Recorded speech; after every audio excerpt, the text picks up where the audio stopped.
What is up, guys, gals, and non-binary pals? My name is Naomi. Welcome to House of Miscellanea. Today, I'm coming at you with a live stream on Tuesday night. Hope everybody is doing well. I am hanging out. Let me go over my tools before I say hello to everybody in the live stream. Your feed sent you to a live in October. Whoops. Yeah, I went out and I scheduled a bunch of them in advance. So sorry about that. Anyways, this is my pen. This one is from Diamond Pen Pal. This is the Satora pen. You can find Diamond Pen Pal over on Etsy. Beautiful pens. You can get a real thick, chunky one like this one or thinner ones. They have different sizes and shapes. You can go check those out. In my single placer, I am using Ghost from Diamond Painting Daily. They are also found over on Etsy. That's their symbol. Works like a glue dot. It's a liquid that turns solid. It goes from white to clear, hence the name Ghost, and works just like a glue dot does. In my multi-placer, I am using Puttylicious Caramel Latte, but look at, I'm almost out. I'm like down to a little strip of it left. But this is the Caramel Latte. Puttylicious can be found on Facebook. She is located in Australia, but she's doing some US orders in October. So keep an eye out on the Puttylicious Facebook page. And then I've got a trinket tray from Sparkling Nana to keep all of my beauties. You can find Sparkling Nana on Facebook, but you can find her shop on Etsy. All right, let me say hello to everybody in the chat. Let's start at the top. Hello, Tabitha. Hello, Shannon. Hello, Kath. Hello, Divine and Courtney. Hello, Tigger. Diamonds and Ice. Hello, hello. Hello to Gary and Ashlyn. Hi, Glory. Meow, meow. What's up, Brenda and Stacy? Hello, Jen Does Diamonds and Liz. Hi, Liana and Lori. Hello, still new to diamond painting. Welcome to the craft. Lori, welcome. And hello, Abby. Thank you for reminding everybody to please hit the like button on your way in, or the dislike button if that's still available to you, if you really are a hater. Go for it. Listen, boos are just ghosts saying hello. All right, so, the diamond painting that I am working on, let me go ahead and share that. Whoop, get that out of my way. Here we go. Just missed the liquid. Could you show? Oh, yes, sure. Before I show the diamond painting, this is Ghost. It is in a liquid form when it starts out. It turns solid when it dries, like this. It dries up and becomes clear when it dries up. And the thing about it, when it does dry up, if it dries up inside the bottle, which took about, I'd say, a year to happen, because it works for a very long time. You actually can still use it when it's dry. What I do is I pick out like a little booger of it, sort of pick at it a little bit with my tweezers, and I grab like a little booger of it off of there. It doesn't even have to be that big, just like a little teeny glue booger. Okay.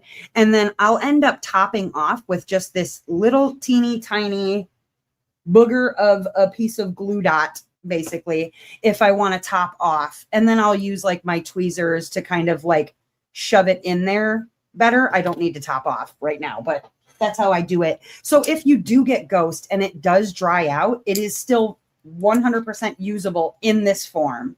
The liquid is for filling. Now, if you are curious how to use it, I do have a tutorial video. If you look down in the description, even of this video, scroll to the bottom of the description box, and there'll be a video on how to use Ghost. Or you can search it on the channel. That works as well. You're very welcome.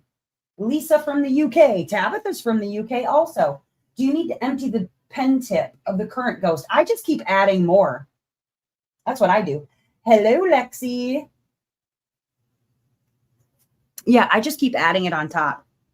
Even if I'm going to do the liquid one, I'll just, so I've got this, this is a pen tip holder from Brain fart. My brain is farting. Lowena's Designs. I got this pen tip holder, 3D printed pen tip holder from Lowena's Designs.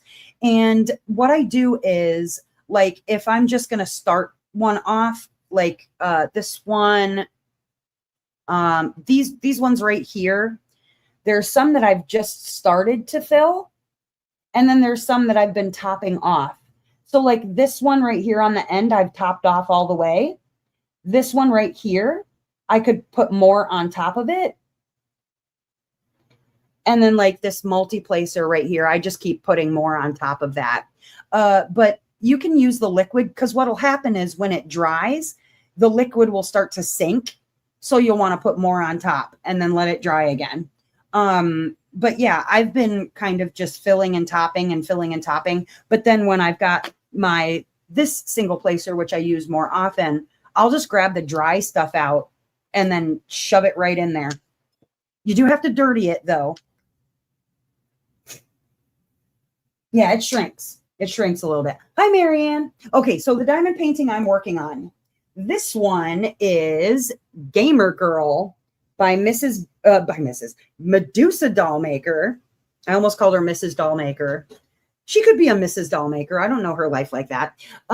Gamer Girl by Medusa Dollmaker. This is from Jaded Gem Shop. It is a 60 by 90 centimeters in square, 61 colors. And of those 61 colors, it has 9 special diamonds. All the specials, none of them are ABs, which is my favorite part of all of those specials, that none of them are ABs. What are we shoving and where? Shell, I was telling them how to top up their ghost into their placers. Shoving some ghost into your single placer. You know, gently and with permission, of course. Never without consent. Always a consenting glue dot. Too easy. Okay. So this one has been lovely to work on. Glue is very sticky. We like the glue being sticky. Oh, the tray that I'm using. I didn't mention that. This one is by Ephemera 3D, but printed by my friend Gary, who's in the chat. This one is the walkie-talkie. I'm not sure if it's the walkie or the talkie. This is the right side tray. He put my name on it, House of Miscellanea. But my name is Naomi, in case you didn't know. It's at the bottom of the screen there. This is the Ephemera 3D tray. You can find Ephemera 3D on Etsy, but they don't sell these trays on Etsy. This one is special from Maker World. Hello, April.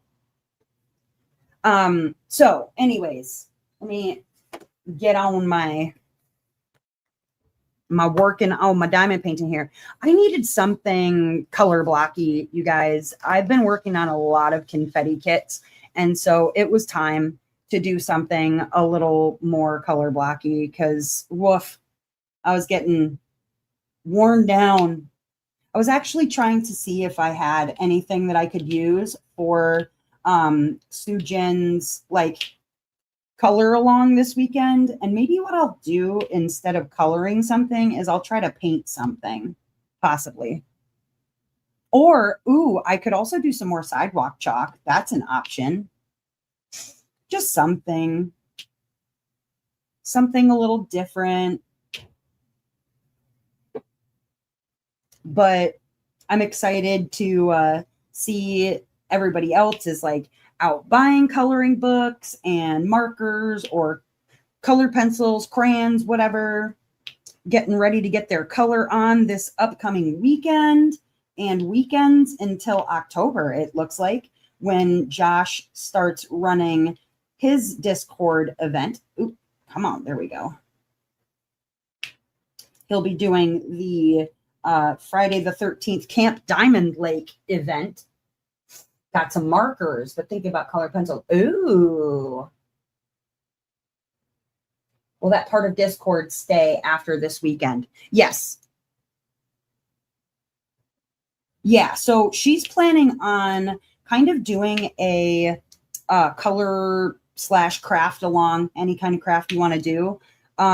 basically every weekend, Friday to Sunday, until Josh's event starts.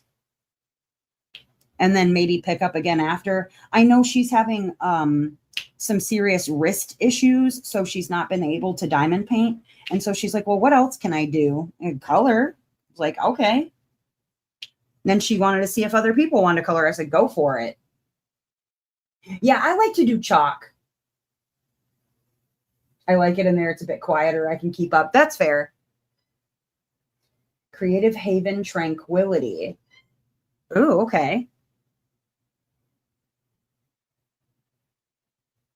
Yeah, some of the other like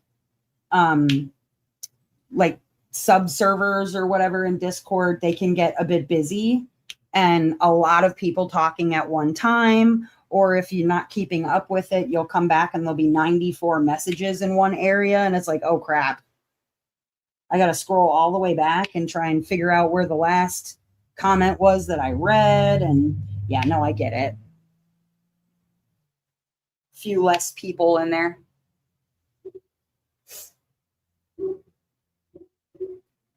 Ooh, copying the page is a good idea. I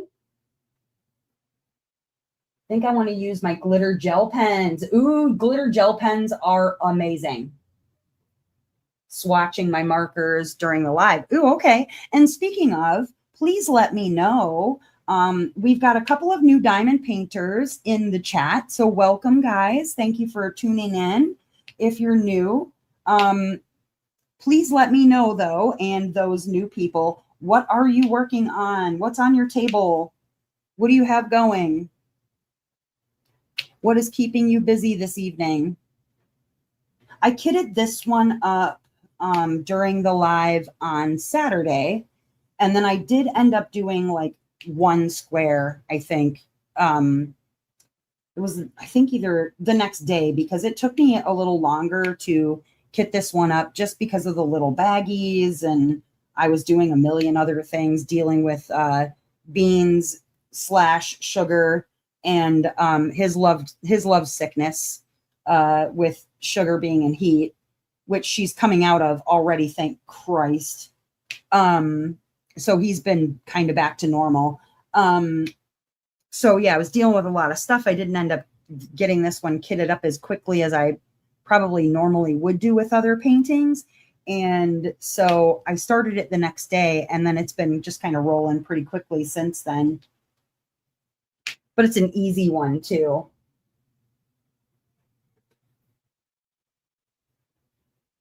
Fixing a mistake in your knitting. Oh no. Hello, Allison. Welcome. Hello, Keats. Welcome, welcome.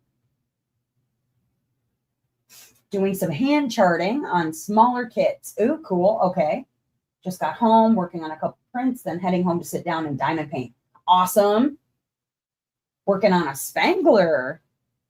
Driving. Well, be careful driving, Tigger.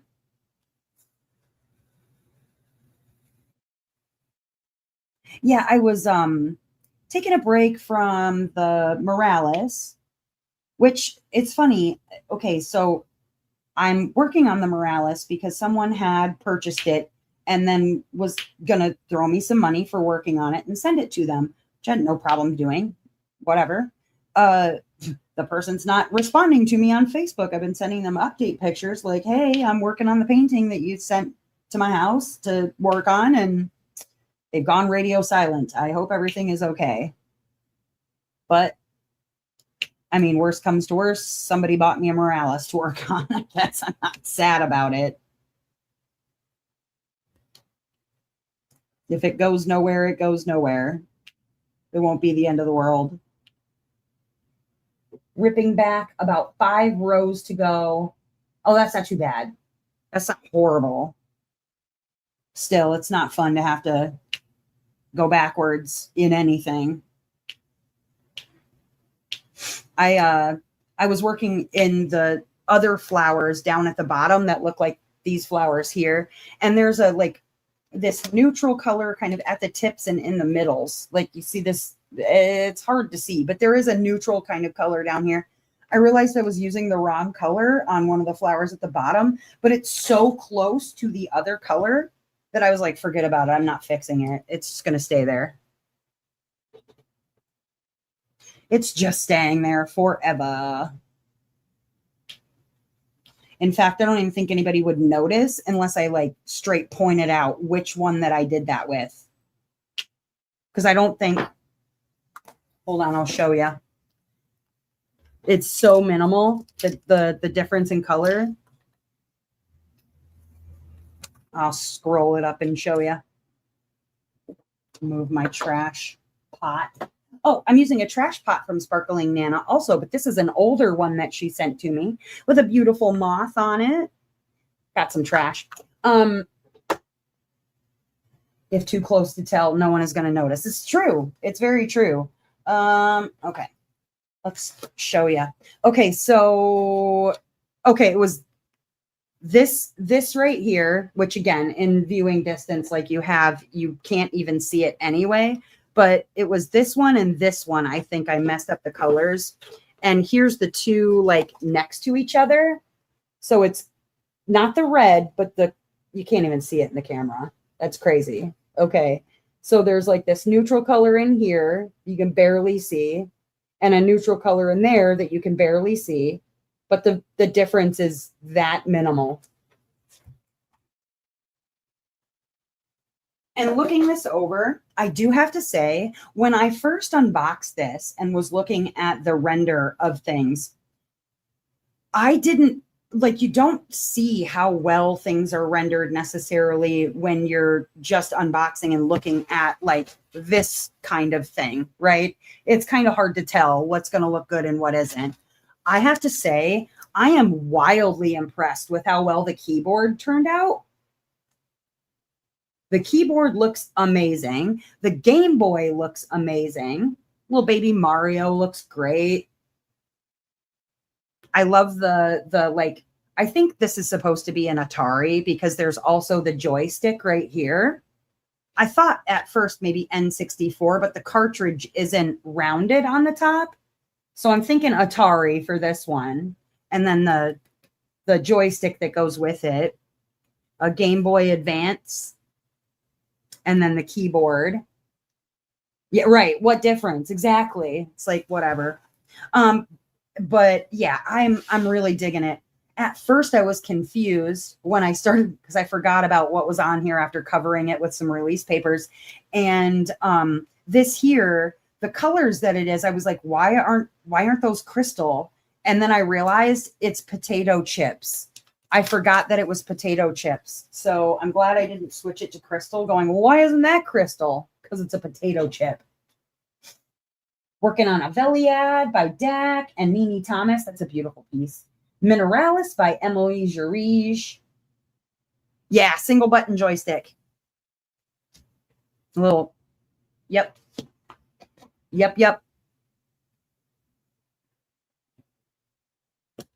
But so far, I'm loving the way that it's turning out. It looks great.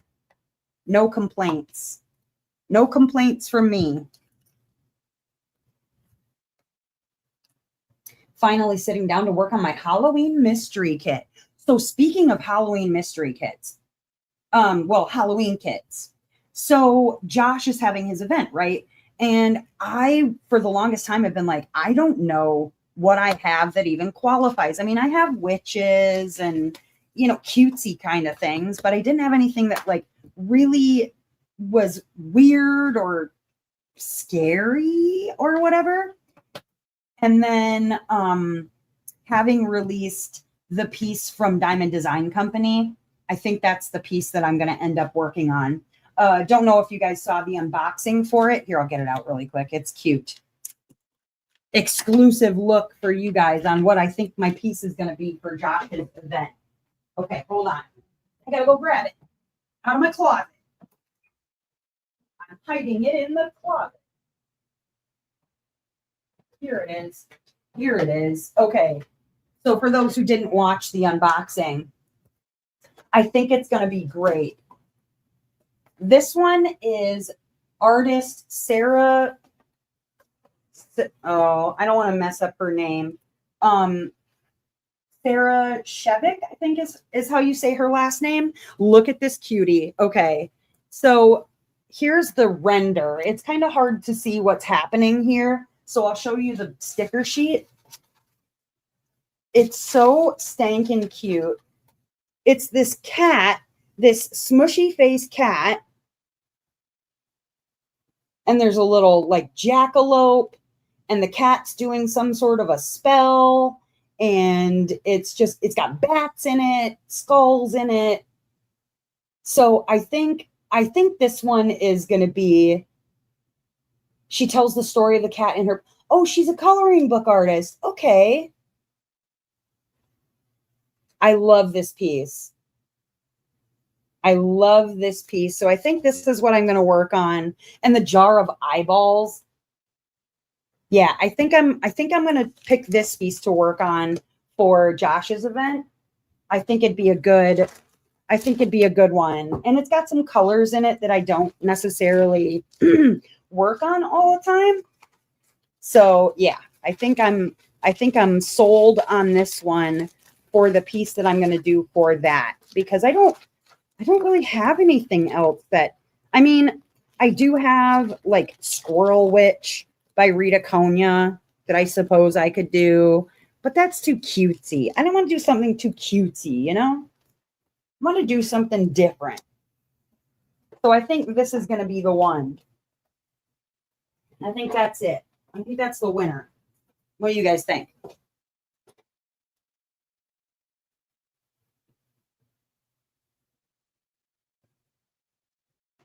My first kit, prize where dolls are, hardly any trash. Lori, that's great. And the spacing is perfect, no gaps, and the drills line up perfectly. That is always very, very nice. My very first square kit I ever worked on was a disaster. Okay. It was like something, I don't know. It was something my mother-in-law got me on Amazon because she thought it was the piece that I happened to be looking for. From like when I went to rehab, and it wasn't. A long story short, it was horrible. I ended up throwing it away because it was so terrible. So Lori, what piece are you working on and from what company? I'm glad to hear your squares are lining up, because that can be a disaster. Dreamer square kits have been a nightmare with the 310. Oh my God, Dreamer's 310s next to Paint Gem, I think, are like the worst ever.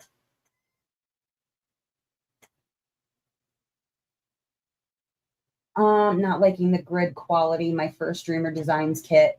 Do you know what generation your Dreamer Designs kit is? Marianne's going to do a dark ship. Ooh. Medusa from Diamond Factory. Okay.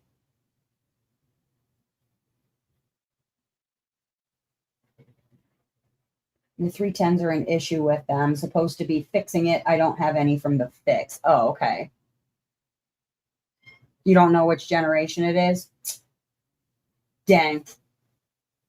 Yeah, because like after October of last year, that would have been their third generation of manufacturers that they were using or whatever. And after their after that switch, my understanding is that the grid is much tighter. The drills aren't better. I don't think I've heard that their drills are any better than what they were, but the grid is better, which was a big sticking point for me as to why I wasn't buying anything from Dreamer Designs. Now, to be fair, I haven't purchased anything from their newest, but I've heard a lot of good things from that switch over. Bought about 5 months ago. Yeah, so that should be after they've fixed the grid. So maybe it's the drills are the problem, not necessarily the grid. Although you put the two together, that makes the diamond painting. So, and it is really, really easy to get spoiled on Diamond Art Club's grid, because a lot of things by comparison can start to feel very gappy because, Dax is so tight. Like I went back, I've been doing all of these older pieces from my stash and just pulling out things that I've had for a long time or that were created a long time ago. And even a round grid from Diamond Art Club's old round grid feels so much gappier. There's so much space in between. And now it's like there's barely any room to get your round drills like lined up if you're not careful. So I completely understand that.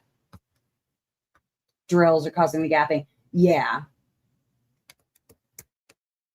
Mamba from Dreamers Designs is a dream. No gapping, no 310. Oh, well, there you go. All mine are from this year, but before the swap. Well, if they're from this year, Gary, they should be from after the swap. Because October was when they did the switch over. Now, I don't know about the drills, to be fair. I don't know if they've already swapped the drills, if that's what you're talking about. But I know the canvas itself was switched around after October of last year. And I've seen some finishes, man. They look pretty amazing. Now, I don't have anything yet from Jaded Gem Shop's new manufacturer. I'm kind of looking forward to seeing what that's going to look like.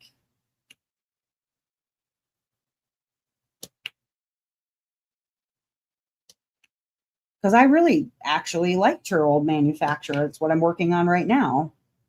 Yes, there's some gapping, but I mean, I feel like that's going to happen, especially in the light color areas where I'm seeing the gapping, you know.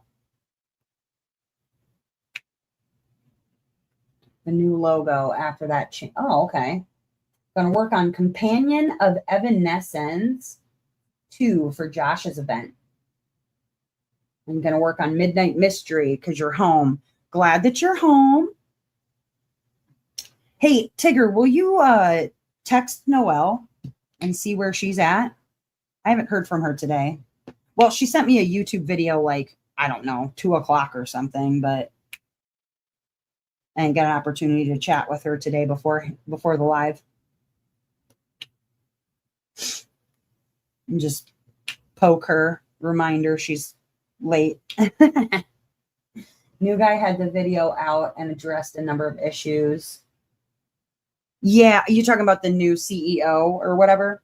I find funny only because I know the guy is not a diamond painter himself. So I appreciate that he's listening to diamond painters and what they have to say about what their issues are or whatever. But then there's some things that I know he does not have any intentions to change. And it's like, but it'd be better if you did.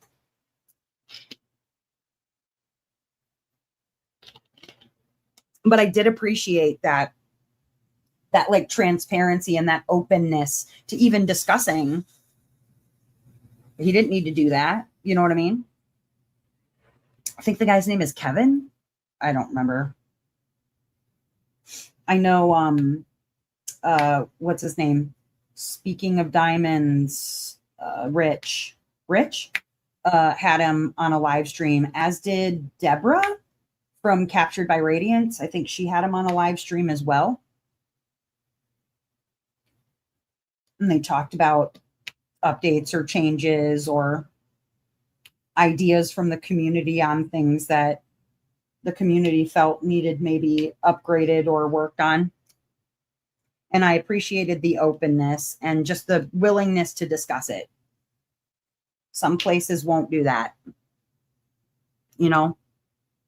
Well, okay, so Lori, you're just starting your journey. And then who was the other person that said that they were new? Hold on, let me go back. Let me go back. Because I know we had another new person in here. I don't know if they're still here. Lisa. Lisa from the UK. Are you still here? We got Lisa and Lori, new viewers. So please make them feel welcome. And then if you don't mind, tell me a little bit about your diamond painting journey. Like, how did you find it? Did it find you? Were you just kind of like scouring YouTube one day and a video came up? Or, and then, you know, another fun question. I'm going to ask it.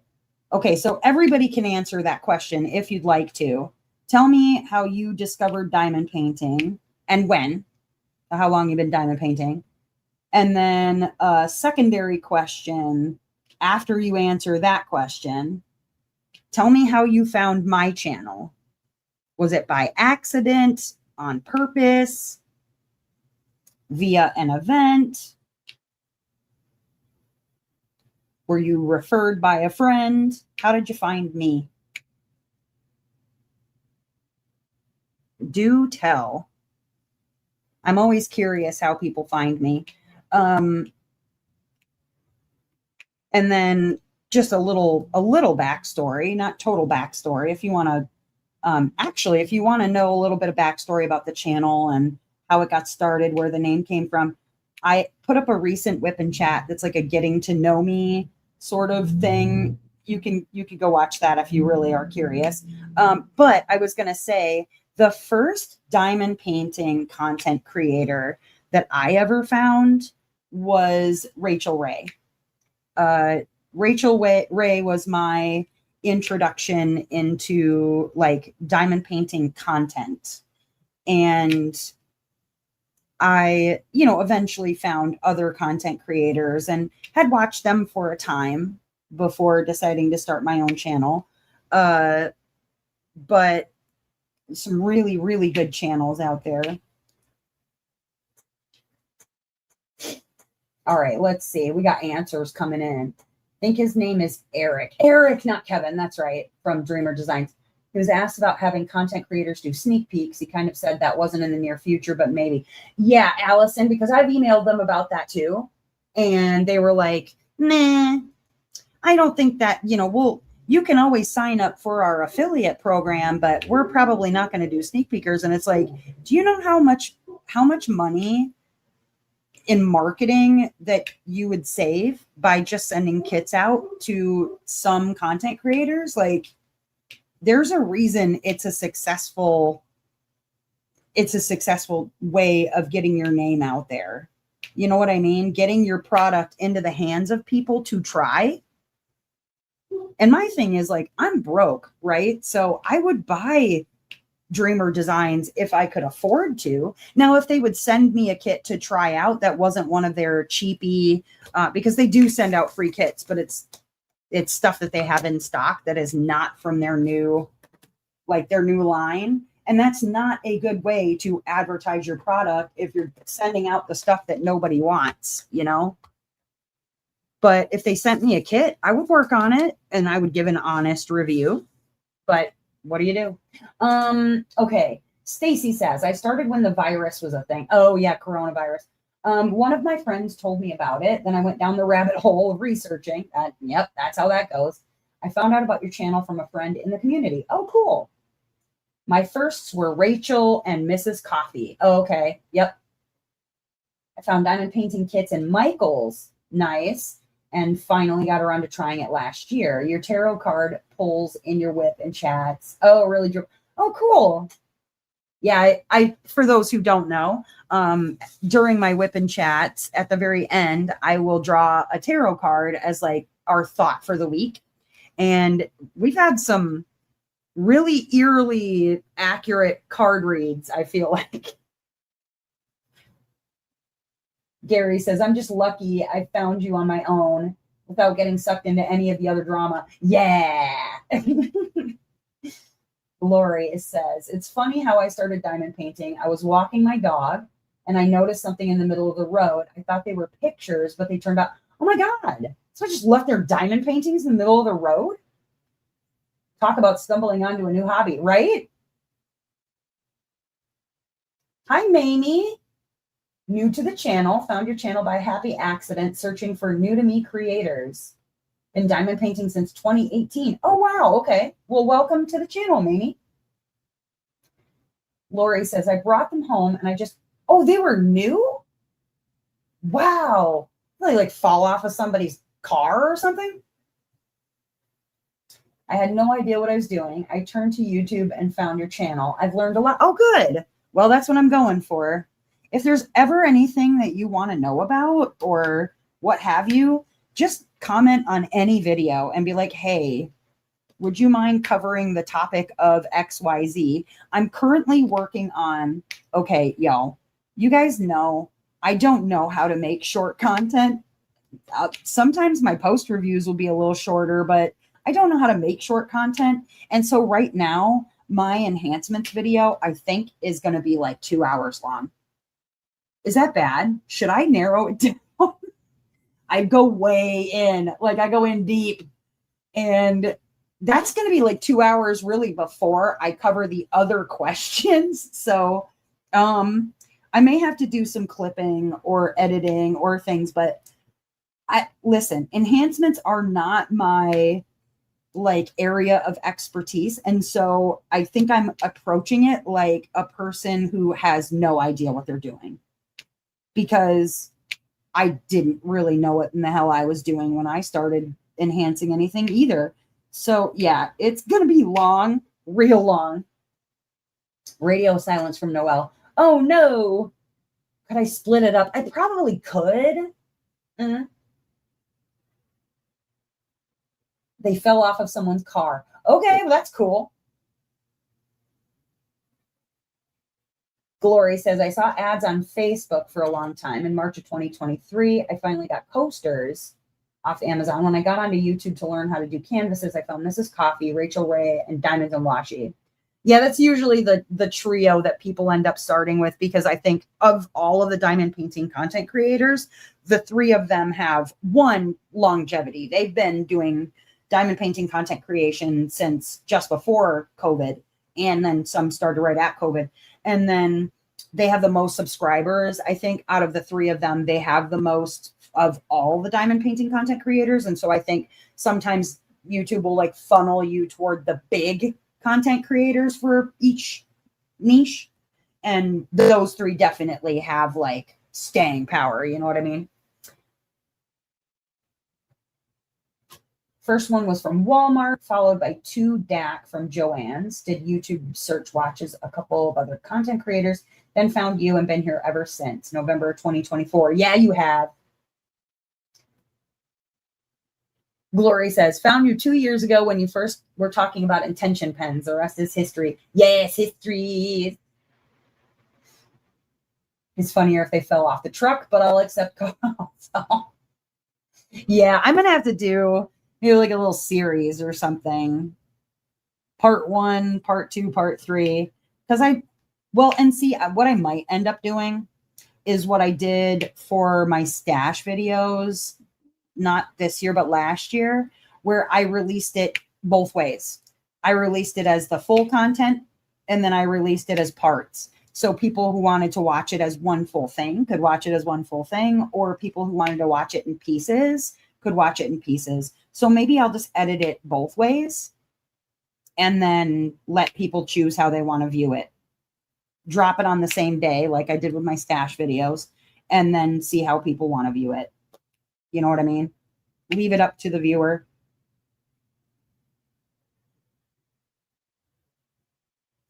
I found DP by a friend. I immediately bought some ornaments. That was 19 months ago. Nice. Found your channel. Loved you. Love you back. You always have been a wealth of knowledge and kindness. Thank you. I found you because your Tuesday and Friday lives popped up in my feed for a few weeks in a row, and I would click on them and enjoyed listening to you talk. Oh, thank you. It also meant a lot to me that when I asked a question, you actually read my comment and responded. You know, I do find that that's part of, this is going to sound crazy. Maybe it isn't crazy. It's not crazy. That's actually part of why I started doing the live streams in the first place, was because I was tuning into people's live streams, bigger than me content creators. I was tuning into their live streams, and I was watching people ask questions, or I would have questions and then just get ignored. And I'm like, well, okay, so I'm just going to sit here and listen to you talk about how awesome your life is and not learn anything, and then get ignored while I'm sitting here, not even getting a, hi, welcome to the chat or whatever. That upset me. And I think my sense of like justice for people who are excluded kicked in. And I went, you know what? I'm going to do some live streams. So I did. And the rest is history. Although some of you remember when I had a Thursday live stream along with the Tuesdays and Saturdays. I did a Thursday live stream that was for Twitch only. That was a Twitch only live stream, and it was just under attended. And so I stopped doing those. Those ones were a little more, how do I describe? Those ones were a little bit more off the cuff. Like I would tell stories that would get me like probably banned and demonetized from YouTube. More like the real way that I speak and the real way that I think and the real way that I act. Not that I'm performing right now. I'm just keeping it obviously cleaner and maybe not sharing everything that comes out of my mouth and brain with everybody. So a little tamer, obviously. But yeah, the Twitch streams, that was like almost the place where I would go and just rant about shit. And I regret nothing. I regret nothing. Tigger remembers. Yeah. Abby says, found you through Mary Morales 2024. The lives were so fun that I decided to stick around. Yay, thank you. You church it up a bit here too. Right. I leave some room for Jesus. I'm pretty sure your first live I saw was 2025 Marathon for Mental Health. Oh, okay. So the second one?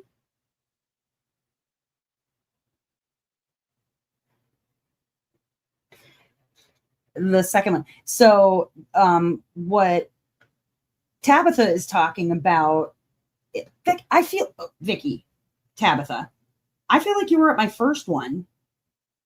I'm almost positive you were at that first one because this last one that I did in 2026 was the third one. Right? Yeah. Yep. Yes. I'm almost positive. Yes, it was the third one because the first one I finished Ajasai by Margaret. Second one, I finished Chroma by Margaret. And then the third one, I finished Dark Lilith. Yep. Must have been the year before. Okay. Yeah, okay, so 2024, not 2023. Because it would have been 2024, 2025, and then this year's 2026. You're correct. I don't know how to count. I also stick around because I love your Discord community. It's simply the best. Better than all the rest. It is. I love my Discord community. Y'all are amazing.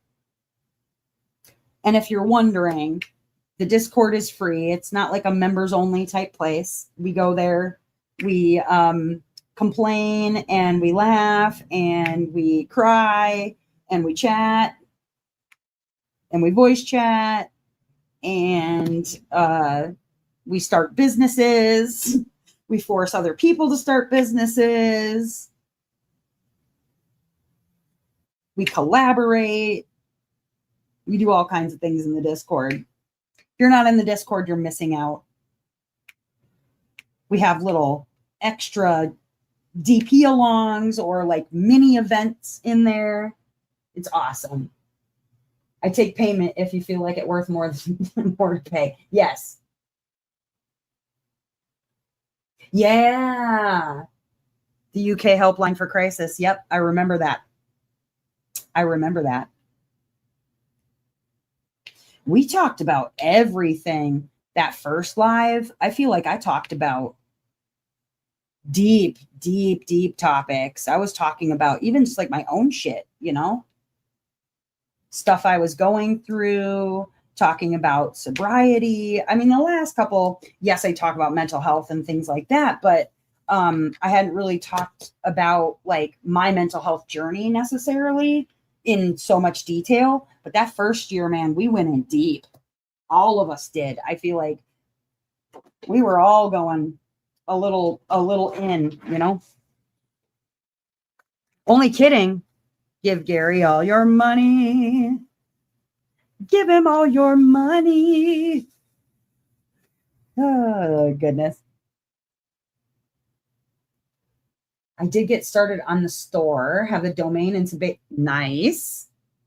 Very nice. I see you're getting some like, well, unless those were already sold, some product built up with the dragons and the trays. Okay, Gary, I'm gonna need that mushroom tray to match my mushroom canvas roller. You see, I need my morels. I need my morels. Oh no, Shiro, I almost forgot. No. Oh, that's for an event. Oh, cool. Okay. I just got the Mental Health Matters tray this year, not long arrived, and that first year was quite something, but I made an amazing. Yes. Yes, and I'm glad you were there. Very glad you were there. For events is cool. I'm assuming for Josh's, unless you're sponsoring other events, which is cool.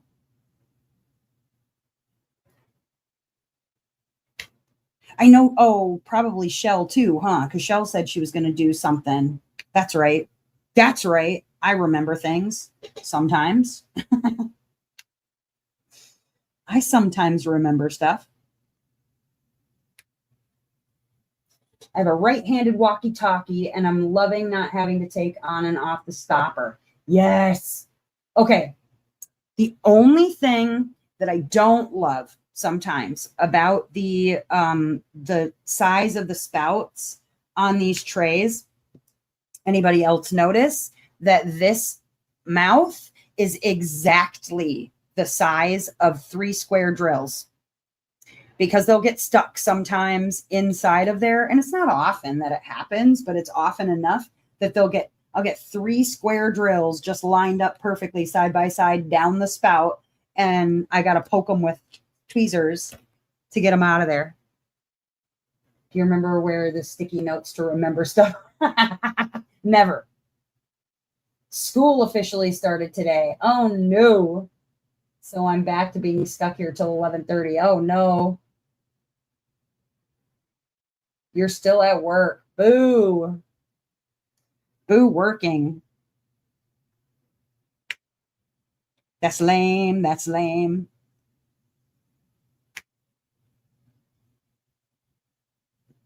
Well, let's hope Noelle's just sleeping since she's going to be radio silent. I'm assuming that's probably what it is. She's probably asleep. She's had some wacky sleep hours like me, so I can't hold it against her.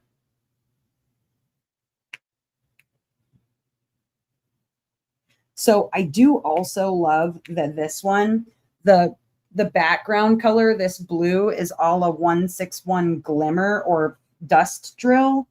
And it looks so good because the stars that are on it, I don't think you can see them right there. Right there's one. They just pop. They pop right off of the painting. They're amazing. I'm really enjoying this one a lot, a lot. I was going to text Noelle and ask her what she was going to work on because then I was going to decide whether I was going to work on this or my Mandy or whatever. But she didn't answer. It's been pretty wound up too. Yeah. Hi, Peggy. Welcome, welcome. You know what? I could be like, ooh, I was just thinking, I could be like Sasha Colby. I'd be like, your favorite diamond painting content creator's favorite diamond painting content creator, which is totally not true. Your favorite diamond painting content creator that isn't me doesn't know who I am. Well, maybe they know who I am, but they don't care. They probably do not give a crap. But I can talk myself up like I am cool.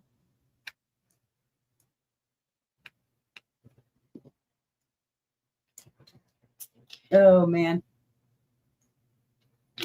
For those who are just joining, if you have not said yet, or if you want to say again, what are you working on? What's on your table tonight?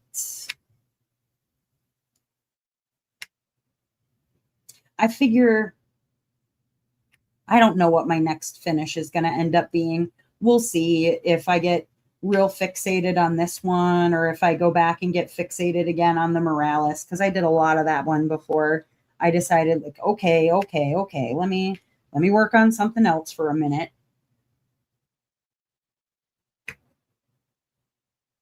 Is that like the Department of Redundancy department? Yes. She's going to be in a bit after she gets maxed out. Oh, okay, cool. Yes, you could call it that.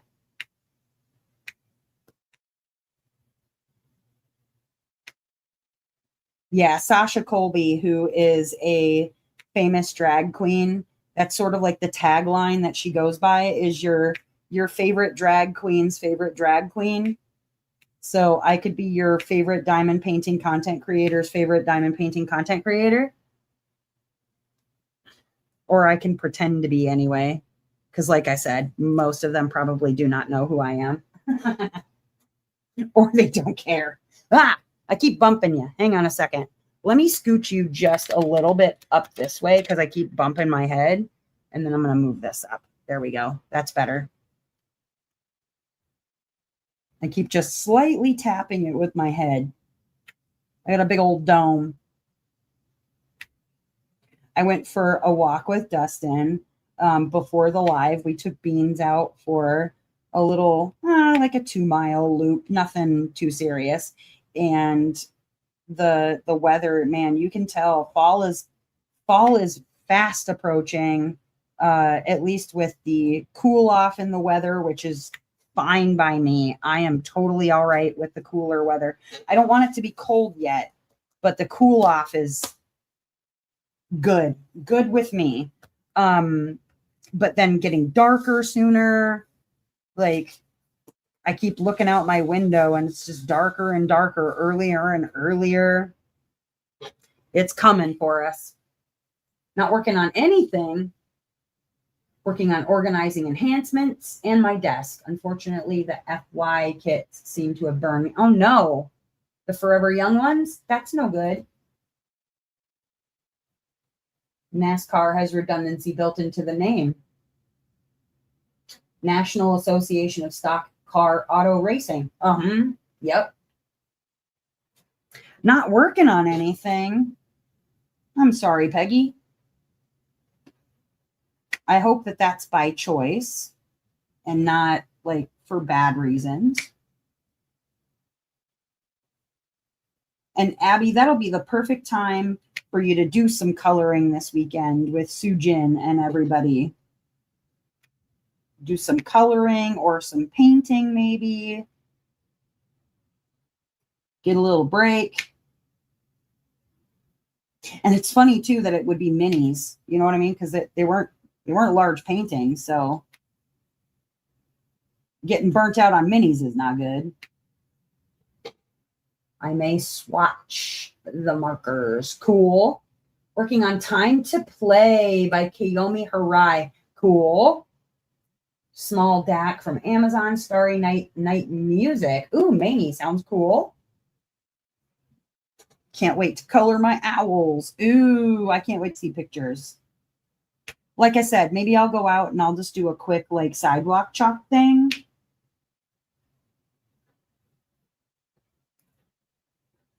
And do a little something. That'll be fun.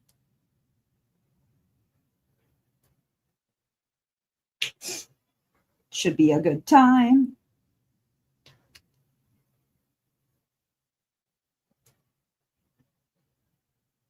Yeah, my first ever like diamond painting, once I had gotten out of rehab and got one of my own, I found mine at, the first one was Hobby Lobby, I'm pretty sure.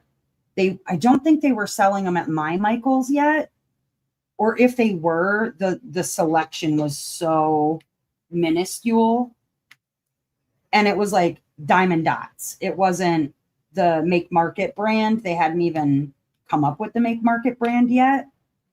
So I picked up some Diamond Dots from, yeah, that's right. The only two places I could find them were Joann Fabrics and Hobby Lobby. And they were still like roughly the same price that I was paying for a cross stitch pattern with the embroidery floss. And so it was easy enough to switch over price wise from cross stitch. So I was buying some Diamond Dots ones.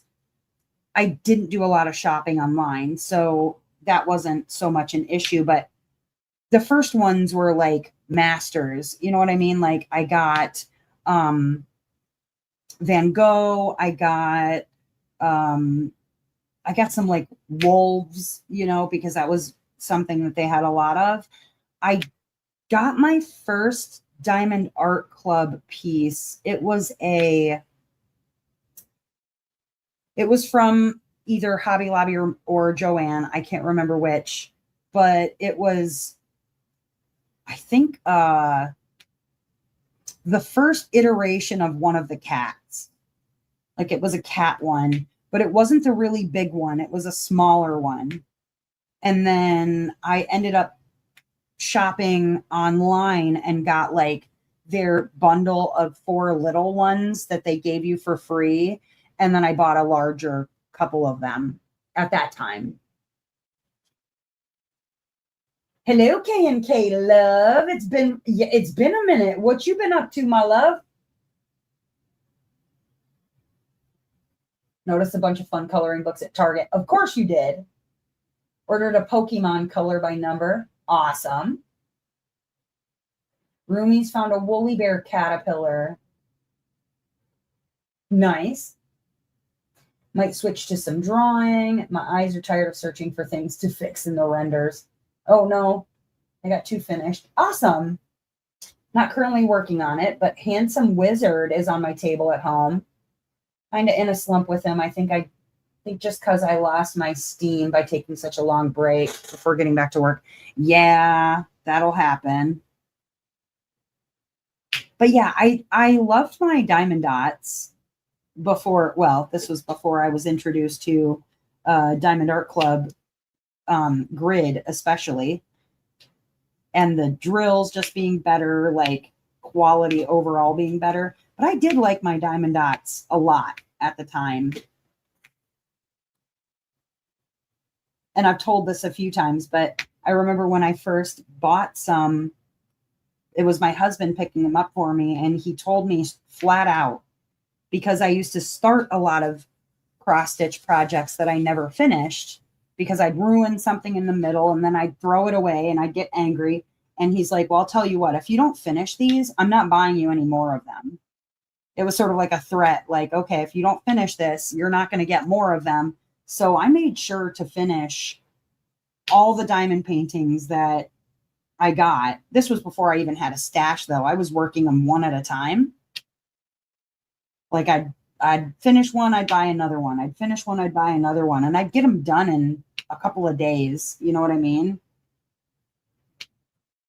My stash building didn't start until 2023 when I left my job. That's when I really started to actually build a stash because I had more time at home and a little more money to spend at the time. And yeah, so I built a little stash for myself and then it sort of went from there. Working on Mystic Rose from DAC and finished Dorothy and Toto. Nice. Mystic Rose. Who is Mystic Rose by? It sounds familiar, but not sure if I know what the artist is on that one. The real rabbit hole was discovering other small shops. and being able to try out other small shops and unbox for them and things like that. Like definitely something I've been happy to discover and support.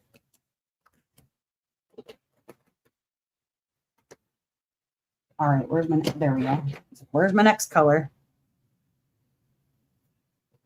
Diamond Art Club. Mystic Rose. Who's the artist on that? Or is that like one of those smaller ones that Diamond Art Club's like in-house artist or whatever came up with? I feel like I remember the piece. Like I can see it in my mind's eye.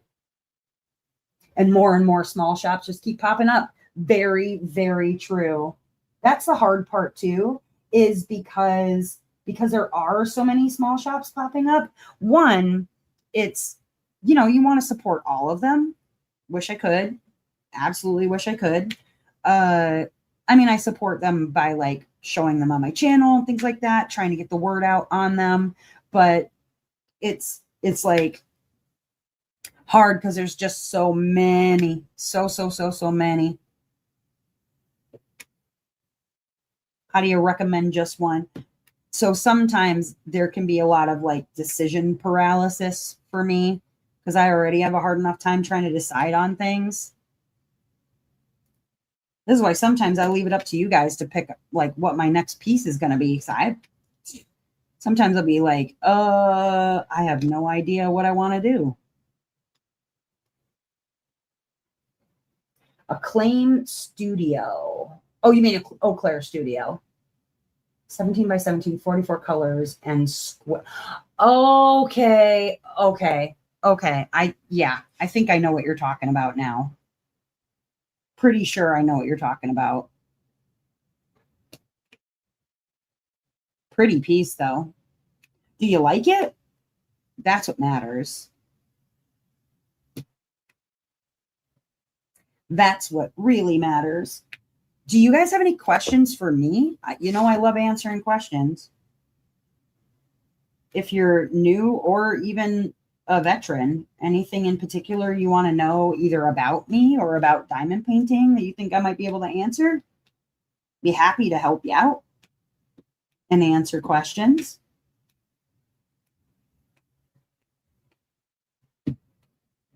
There are no stupid questions, only stupid outfits that people put on their dogs. It's taking forever, guys, but my Lion King going to be longer, and yes, like it. Oh, okay. You like it. Good. I get that. Most of the time I can't decide whether I want to diamond paint or draw. Well, see, but you got that kind of talent. I don't have that. I don't have that struggle. Do I want to draw or diamond paint? If I'm drawing, it's a doodle. It's not like anything of substance, really. I can doodle the doodle out of something though. Watch out for my doodle skills. Best way to work with color blocking and non-color. Yes. The best way to work with color blocking and non-color blocking. You mean as far as like how to, because like, okay, this piece, for instance, is more color blocking than confetti, right? Confetti being where you have a lot of checkerboarding, you've got a lot of small details, like June blooms that I'm working on. I'll go grab that and I'll show you what I mean. You'll see the difference in like one is color blocking, like, or color blobbing like this one. Okay, hold on. I'm going to get it and I'll show you. This one's a round also, and the one on the table is a square. Scooch my lamp out of the way here. Move it, lamp. Okay. So the piece that I am currently working on, you can see, is definitely more of a color blocky piece. It has a lot, like, there's not itty bitty tiny details that need a bunch of colors, right? There's more large sections of one color versus a bunch of colors everywhere. And then this one is by Margaret Morales. This is June Blooms. And this one has 90 colors, and there are a massive amount of colors, like switches as you go through. This one has, like I said, 90 colors, and like one of the squares that I worked on, I feel like I must have changed colors probably 40 times just in a single square. And that can be a lot to deal with if you're not used to this amount. This one is a hand render, but there's also computer renders where you end up with a lot of confetti, that because that's what it's called when you've got it, because it looks like just glitter, you know. There's also computer renders though that have a butt ton of confetti. You'll see on these ones, even with this one, which has more confetti, it's still not crazy amounts of confetti. I work this in a 10 by 10 or 4-inch by 4-inch square. They're pre-perforated on DAX, right? And it's a manageable sized square to work on. This one you can see with more color blocking. This one I could even go up a size in release paper. I use a 4 by 6 instead of a 4 by 4 inch.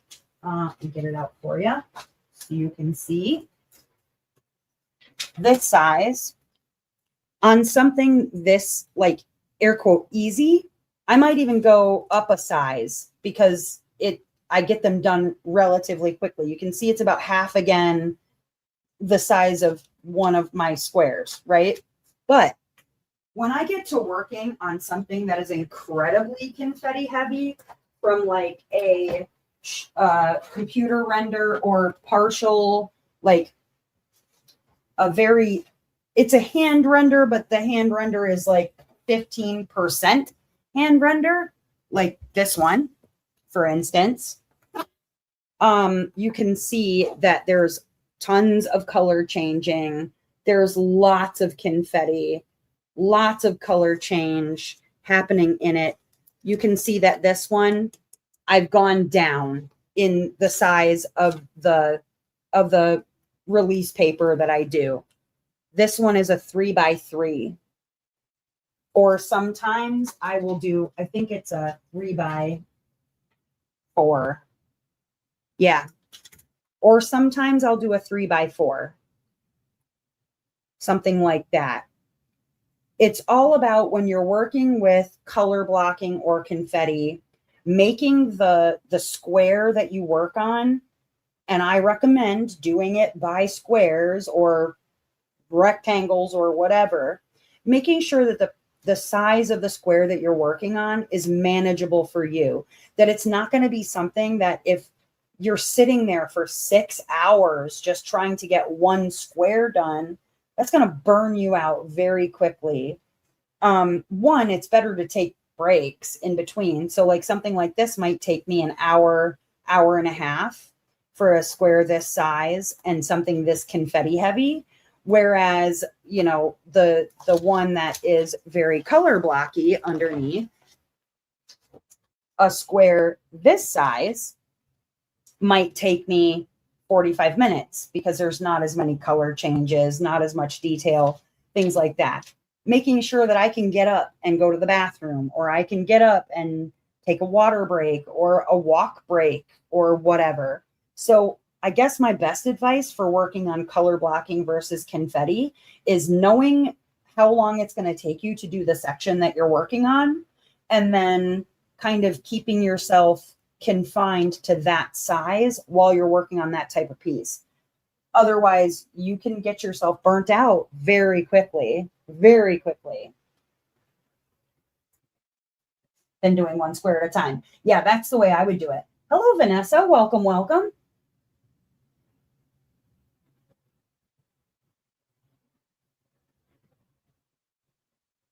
Computer renders. Yeah, it's rough. It can be rough when we need another ad lib night. Oh, Mad Libs, yeah. We'll do another Mad Lib sometime. But yeah, I always recommend picking the correct sized square for the piece that you're working on. That's not going to make you feel like you've been sitting there for 6 hours working on the same thing. That would be exhausting, you know? It's a lot. It's a whole lot. All right, let me hang these back up really quickly. Gotta hang up the stuff. And I don't have necessarily a preference of, you know, whether I like confetti. Ouch, bump, sorry. Run myself into my desk. I don't have a preference as to whether, you know, I don't love color blocking. I don't love confetti either. I mean, granted, I prefer the confetti to the color blocking just because I find color blocking to be very boring. I like it when it has a mix of both, obviously, more than anything. But if I've got to do one or the other for the rest of my natural born life, I'm probably picking confetti. Speaking of confetti, I just knocked my whole trash container down on the floor. Oh, well, we'll fix that later. I'll pick those up later. I guess I won't be showing people what the trash from this kit was because I just dropped it all on the floor. Ooh, sparkles. I got 2 jewels. I don't know what that is, but thank you for 2 jewels. Like medium and small. Yeah, canvas size is really important too. Ooh, 2 more jewels. I don't know what that means. I have no idea. What do jewels do? They do anything special? Is it like hyping a video? I don't even know. But yeah, I like knowing the right canvas size is big too. There have been people who, very well meaning, of course, they go and buy themselves these kits that are like, you know, 70 by 125 and get to work on one, not thinking about how big that actually is. And then it'll also be like this very confetti heavy piece, and they can't figure out why they're miserable.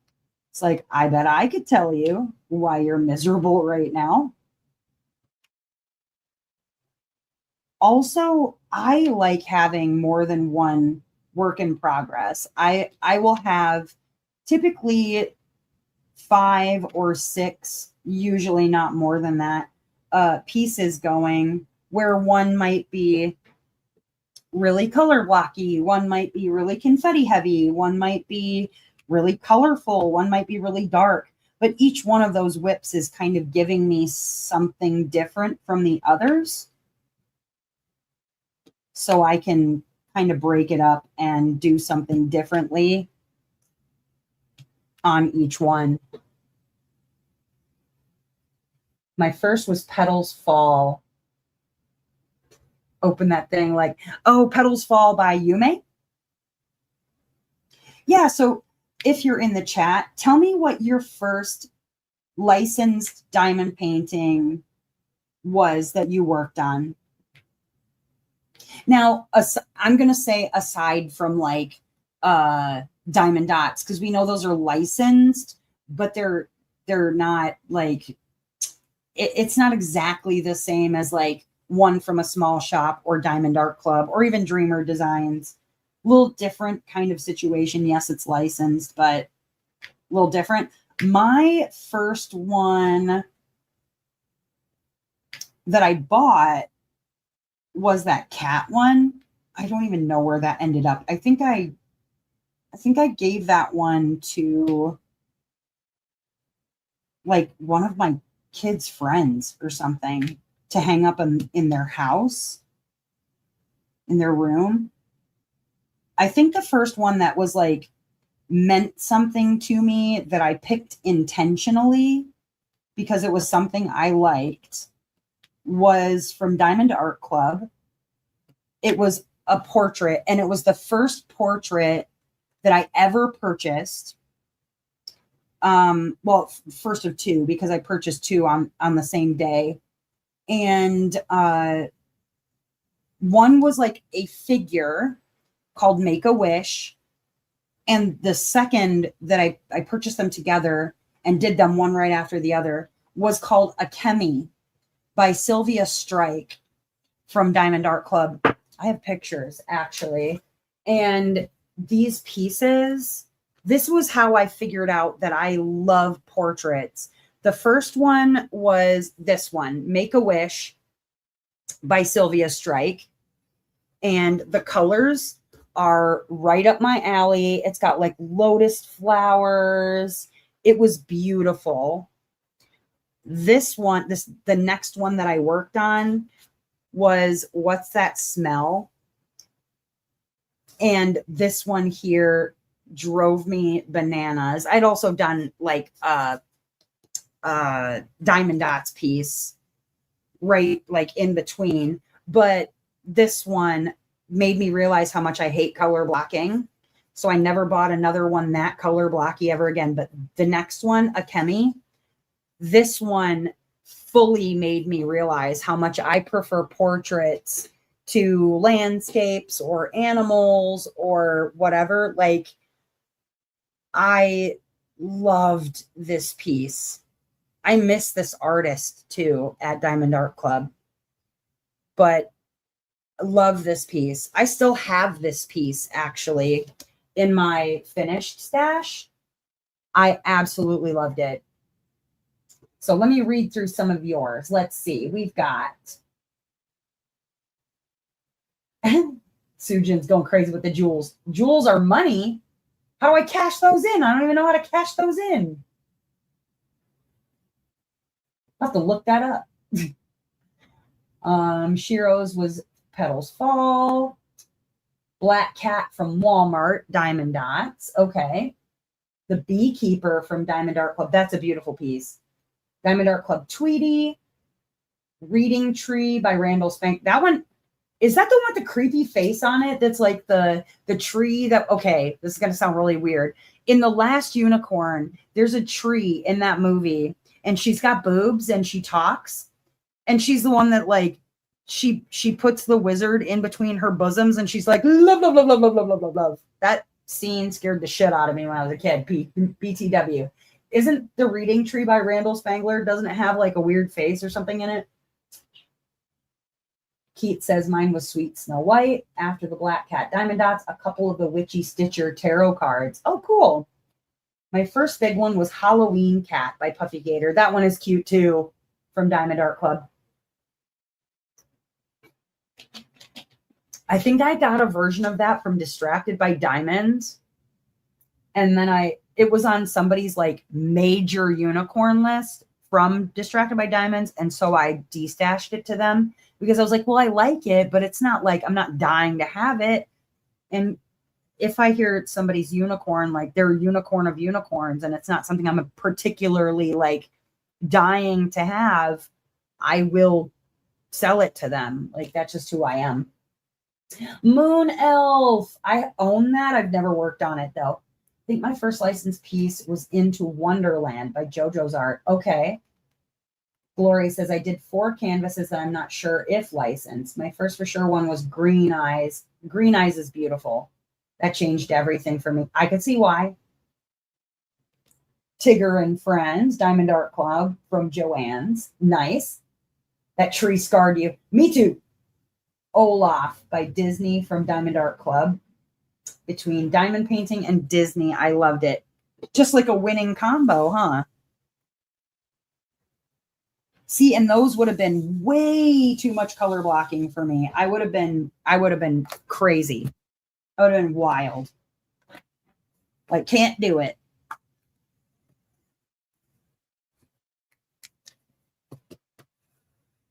But beautiful pieces. Love it.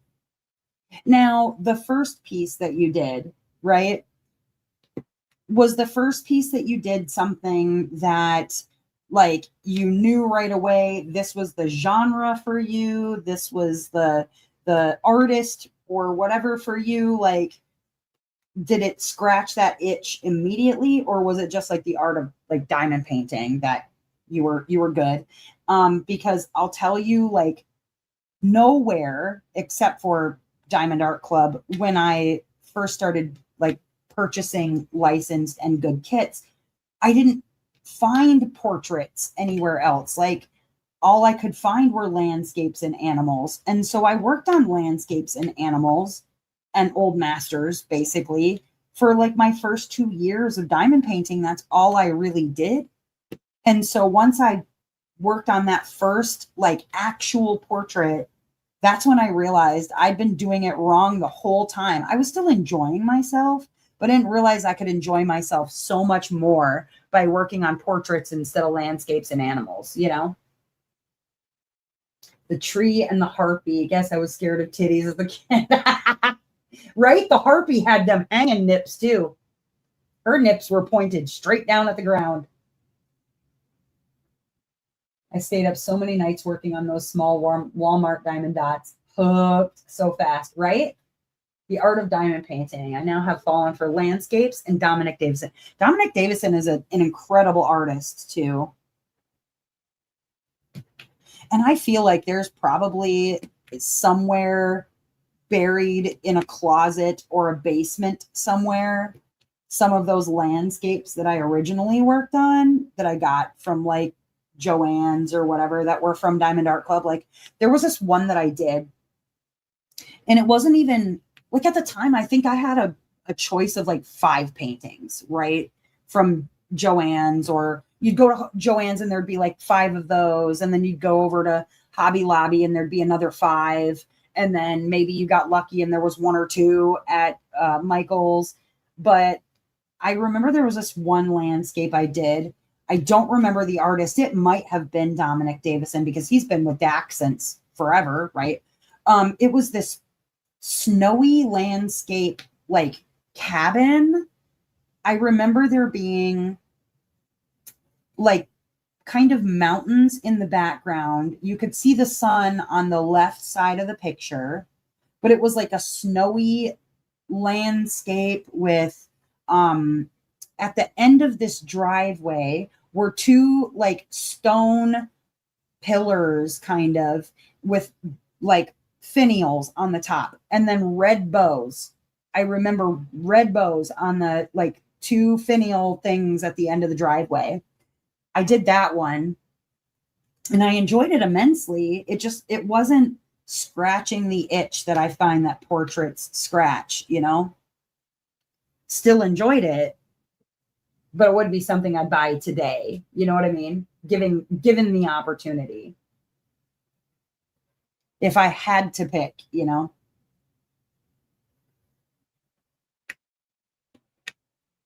I'm glad that I found them and I'm glad that I did them, but definitely not things that I would pick today. I find that true of like my stash as well. There's lots of things now that I've destashed since then that I probably would not, if given the opportunity today. And like, even if money was endless, I still don't think I would pick those same kinds of paintings up because they're not something that I would run to immediately. But I enjoyed them while they were there, and I regret nothing because I found my way to diamond painting regardless. But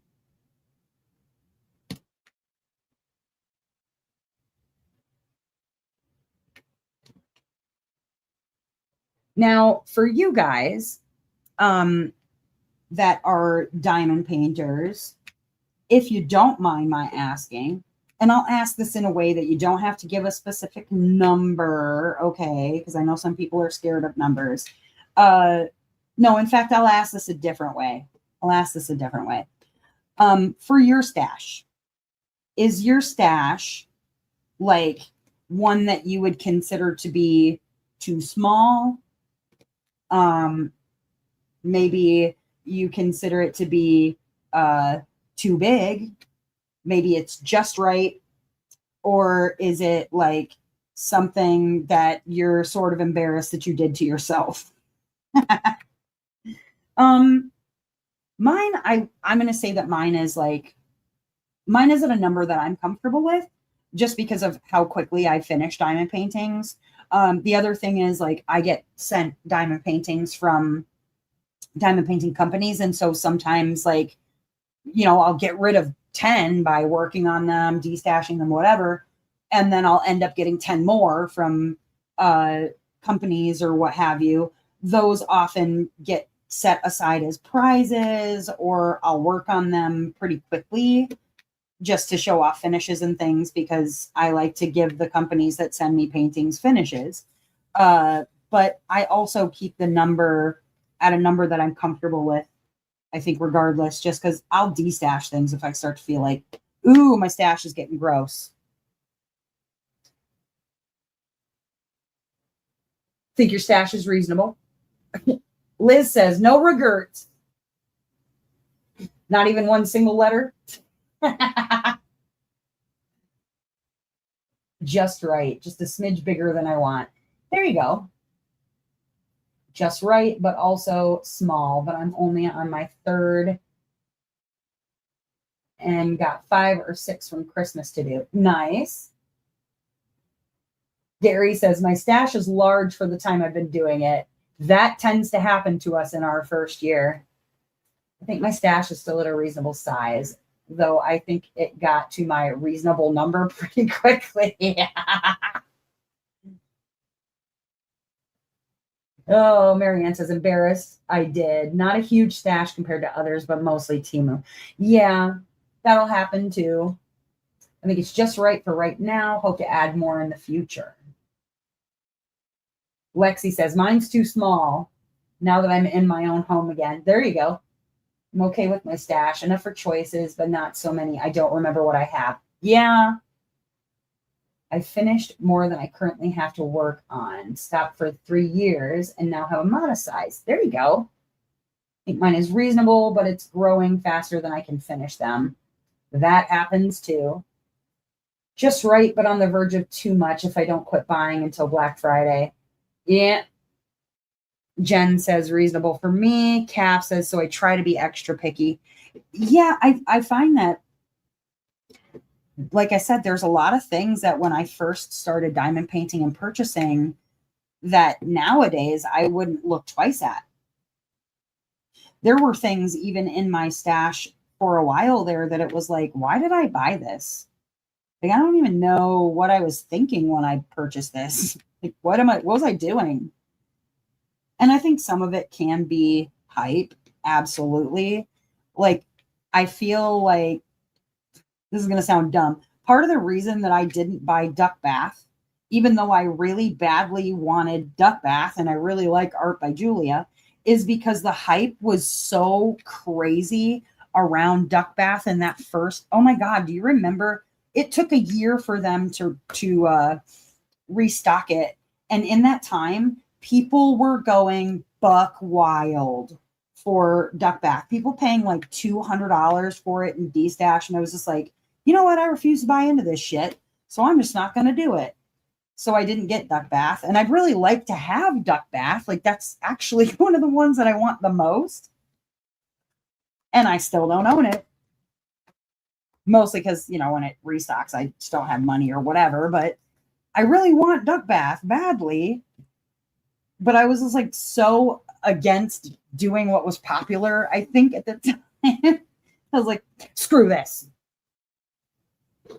Yeah, you just like that level of hype too. Right. They are costly. K&K Love, they are costly indeed. And the thing is, like, the prices are not going to be going down anytime soon. And so it's hard, especially for those who are on a fixed income. Like, that's why I don't fault people when they buy Temu kits or whatever. As long as you're not buying outright stolen artwork, I don't so much care. And if you are, like, if you've purchased stolen artwork, go throw the artist some money. You know what I mean? Then it's not as stolen if you throw that artist some cash, okay, Divine, get out of my head. I have seriously not watched movies for that reason as well. Like when people want to make something like the new thing, and I'm just like, no, I refuse. You can't, you don't own me. I'm not watching your stupid Marvel movies. I'm not watching all the Spider-Mans, even though they're probably really, really good movies. I've missed a lot of really good movies because of that, though. So I'm not gonna lie. This is maybe not the best decision, but I put my foot down and I refuse to pick it back up. It's like, no, you don't own me, corporate America. No way. Man, some of these symbols, I'm like, what is that? When they get, it almost looks like it's supposed to be a W, but I think it's supposed to be an X. Hold on a second. Let me move this a little closer to myself. Is that an X? Or an M? Hold on. Let me make sure there aren't any other symbols that could be. It's not an N. Getting the lamp closer did not really help. Man. Okay, wait. No, I think it's an X. I think I'm just looking at it too closely now. My husband gets like that too, doesn't want to do something because it's too popular. He was being like that with the Dungeon Crawler, Carl books, but decided to try them. And now he's like, isn't that funny? Oh, man. I don't want to like it because it's popular. I'll get like that with music. I'll get like that with food. I'll get like that with everything. I'm like, I'm too cool to buy into your bullcrap. I'm not too cool for anything. I don't even know what I'm talking about.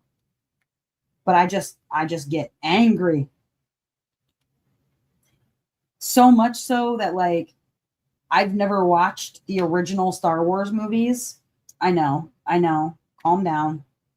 You know what ones I have seen though? Episode 1, 2, and 3. I've seen those. But the original Star Wars movies, never seen them. I know. Be disappointed.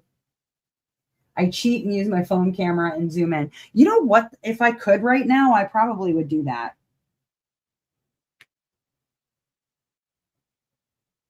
It's just weird the way that like now that I have other drills set down, it's harder to see what it is.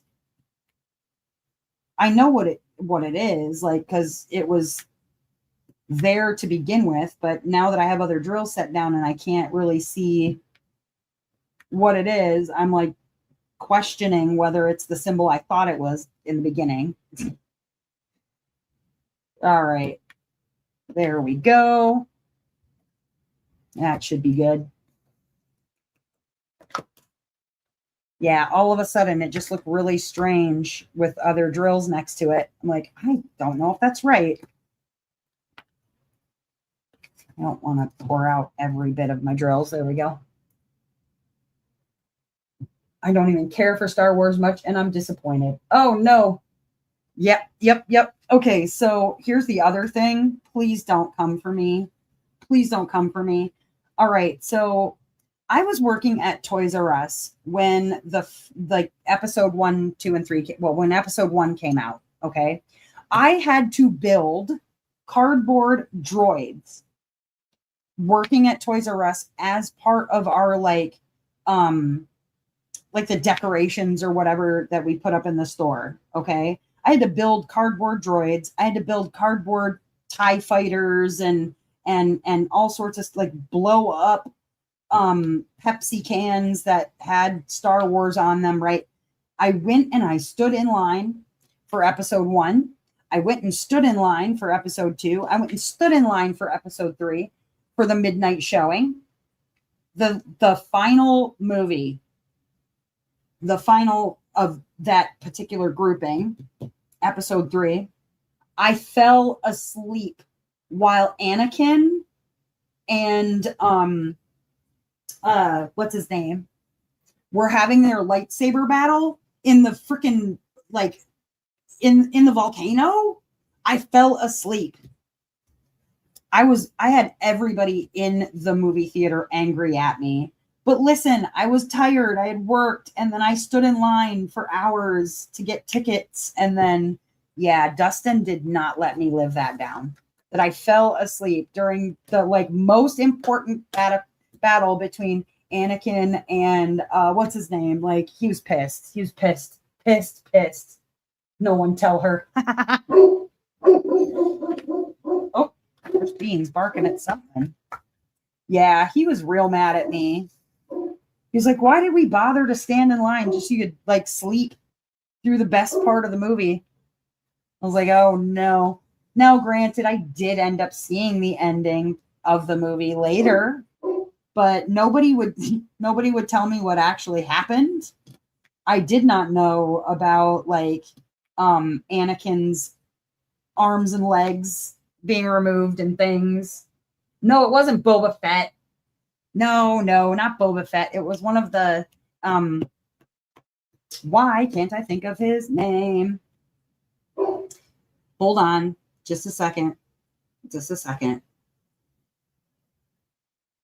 Ewan McGregor's character. What was his name? I don't know why I've got complete brain fart for the particular Jedi that he was fighting against, but it was not Boba Fett. And then I never like maintained interest to go and watch like The Mandalorian. I never watched The Mandalorian. In fact, it took me until I think the 4th or 5th season of Game of Thrones before I actually like went and made it a point to watch Game of Thrones.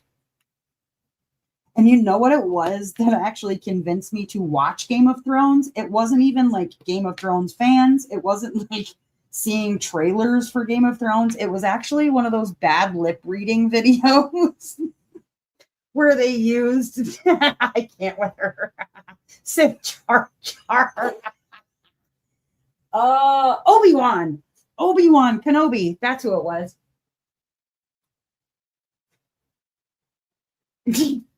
Oh my God. Sorry. Yeah, it was one of those bad lip reading videos. And I was like, ooh, I got to go watch that now.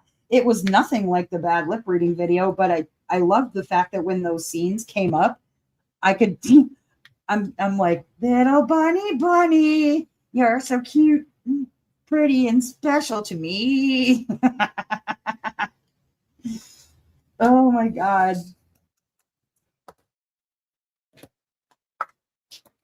He was a Capricorn. If you haven't seen the bad lip reading for I think they call it Happy Fun Time Land, bad lip reading for Game of Thrones, I cried. I had no reference, no point of reference for ever having watched Game of Thrones. And the first time that I ever watched it, I cried. I was laughing so freaking hard. Oh, you know what? What should have convinced me to watch the actual first three Star Wars is Seagull Stop It Now, because that video, or the other bad lip reading song that they did for Obi-Wan, was it the Bushes of Love? Oh my God. Pee my pants. You loved Jar Jar? You loved Jar Jar? See, I'd love to watch House of Dragons. I have not watched that yet. I want to though. I don't know how you could love Jar Jar, but listen, to each their own. I did not love Jar Jar, but I was also not a 10-year-old child. So I don't know, maybe you were a 10-year-old child. Maybe you weren't. But I would think that children would definitely enjoy Jar Jar. I'm sure that's why Jar Jar was added, right? For children. Gotta give them the something cool to look at and listen to. Okay, can I be honest with you with Star Wars? I think I started to watch it, the original, the original Star Wars. I had started to watch it, and I legitimately got to the sixth time in the first 20 minutes of Luke Skywalker whining and be like, I'm never going to get off this planet. And I was like, I'm done. I can't. I cannot with this child whining. Well, child whining. You're never going to get off this planet. And I was like, I'm done. And I'm finished. There we go. It wasn't even bad graphics. It wasn't like any of that. It was legitimately, I could not listen to him whine anymore. Done listening. The OG trilogy. Okay, Spaceballs. Yes, I've watched the shit out of Spaceballs. Okay, my favorite bad lip reading, Gary, is actually the NFL ones. Those are so good. Just any of the bad lip reading sports editions are so funny. Watch Spaceballs before I ever watched the original trilogy. Spaceballs sequel coming. Yeah, I saw that.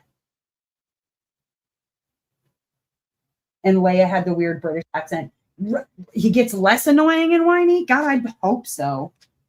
I can't imagine anybody being that into him. Although, like, okay, can I be honest too? Like my Harrison Ford is Indiana Jones.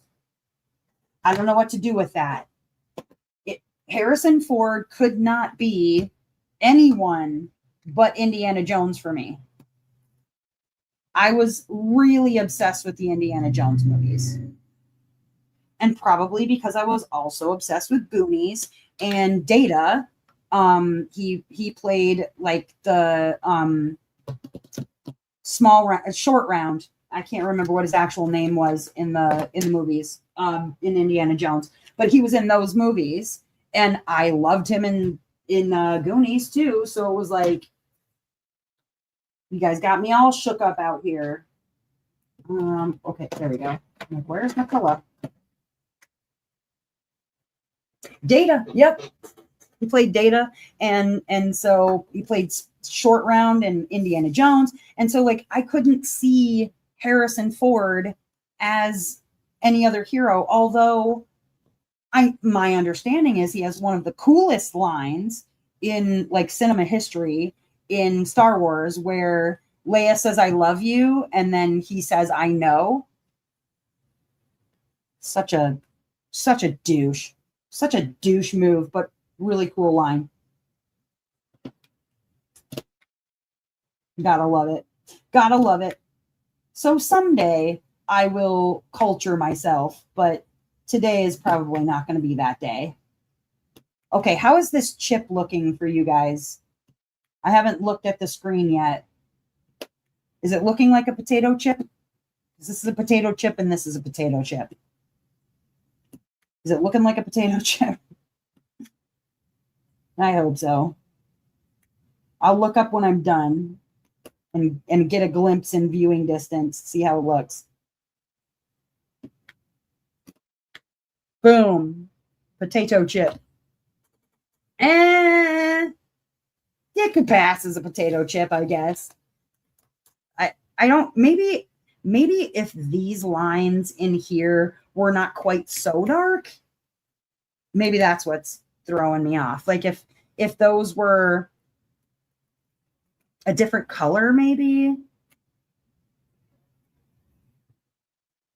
Insert Death Note potato chip meme. There you go. You're very funny, Dr. Jones is my favorite Raiders. Like, yes. You're a Raiders of the Lost Ark fan. Okay, so for me, it was like just the whole Onam Shibai, Onam Shibai, Onam Shibai, like of it all. My favorite is like when she's singing at the beginning and she's like in that like, I guess it was like a bar or whatever, and she's singing, oh, what was it? It's not like Diamonds Are a Girl's Best Friend, but it was was it Putting on the Ritz? Maybe whatever Kathy, what's her name, sings. Also, just like casting in Indiana Jones, so good, so good. Everything was so good, and adventure, and I think it's probably why like I fell in love with the Pirates of the Caribbean movies, or even as cheesy as this is going to sound, like National Treasure. Okay, I don't like Nick Cage. Da Vinci Code. I don't.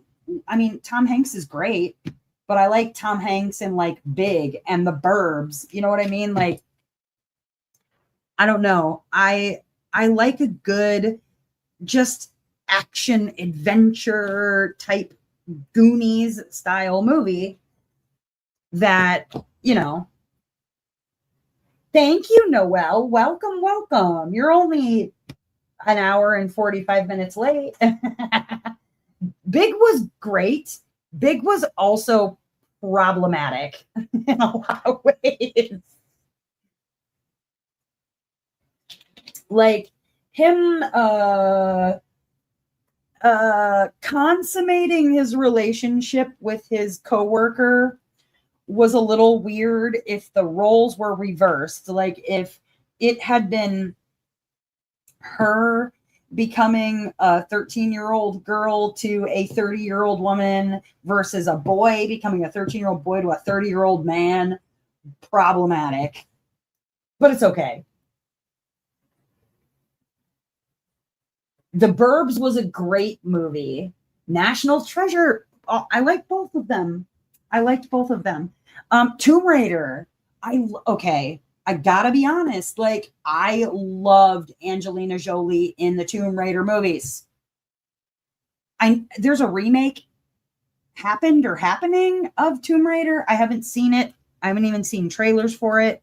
But like, I loved Angelina Jolie in Tomb Raider. I just like those kinds of movies. I just like them. They're fun. Just a fun adventure. Sometimes a shoot 'em up thing happening. Like, that's what I like, man. I like that. I like that a lot. Okay, yeah, it's not really looking like a potato chip, but we'll go with it. Better in Hackers, a remake not watched. Yeah, I have not seen Hackers. If I've seen Hackers, it's been so long since I've seen Hackers that I don't remember what Hackers was about. I liked Angelina Jolie in Girl Interrupted.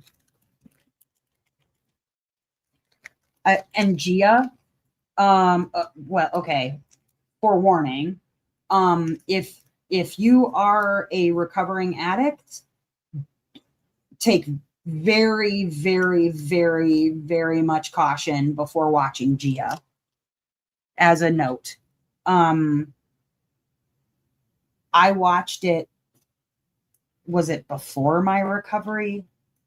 I think it was before it was before I went to rehab. I'm glad I watched it before I went to rehab and not after I went to rehab. Because her like struggle through detox was very rough to see.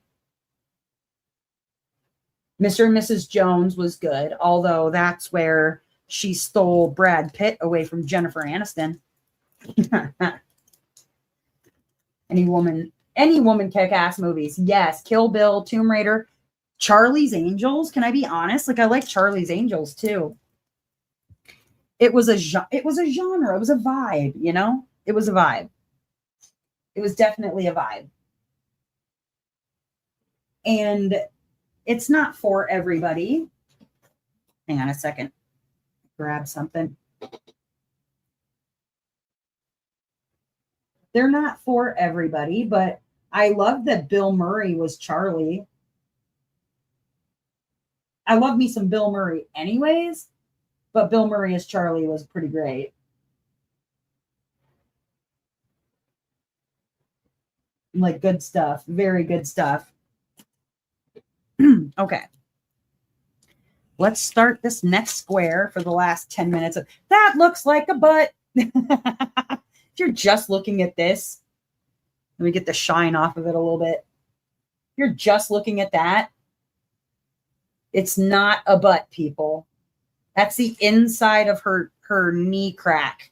That's her knee butt.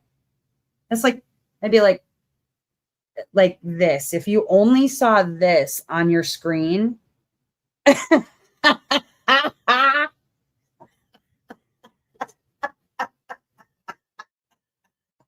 It even had little hairs. Oh no, I can't do that again. Oh man. Oh, I don't want to do that again. I get demonetized for real. They'll be like, why you got a butt on here? That's not a butt. It's the back of her knee. Okay. It's her knee crack. Look at it. Here's the rest. Here's the rest of her knee. Here you go. Just so you don't doubt me. See, there's her knee. That's just the back of her. I promise. Okay. Okay, YouTube. It's not a butt. I get flagged for adult. Especially if I just come in like this again. Because you're like, what is that? Or what is it? I don't know.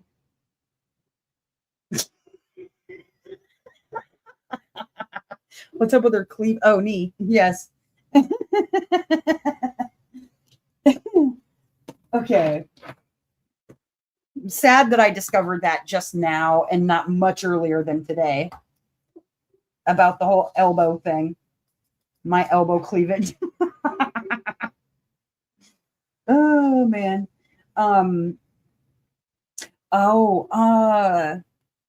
What's the one?